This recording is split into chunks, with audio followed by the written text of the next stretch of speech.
نظم المركز الثقافي الصيني في ساقية الصاوي مهرجان للاحتفال بعيد الربيع الصيني أو عام التنين، واتضمن المهرجان مجموعة فقرات من الفولكلور الصيني الخاصة باحتفالات عام التنين زي رقصة الأسد ورقصة التنين.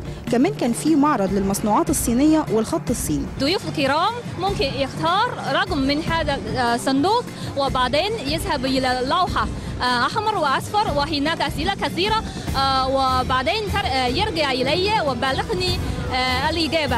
لو إجابة صحيحة نعطيه كتاب. في برضو أنشطة تانية زي عروض الأكروبات الصيني وعروض ثقافة تقديم الشاي الصيني، وفي عرض الفرقة موسيقية وعرض آخر برضو لفرقة روك صينية جاية من الصين.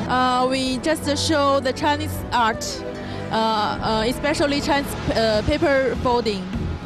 It's a very traditional Chinese art, and we also can teach some people, Egyptian people, to learn how to make this, like crane and rabbit. We have traditional ties with Egypt, and Egypt is China's close friend, partner, and brother. And we join the friendship and cooperation between our two countries and our two peoples. Today, we are celebrating the New Year festival with the Egyptian friends, and I think which we will make the event even more meaningful.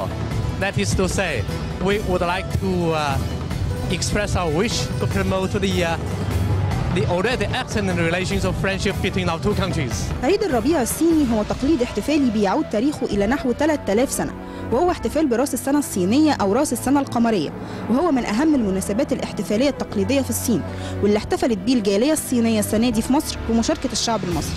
ندى إمام، عز الشباب.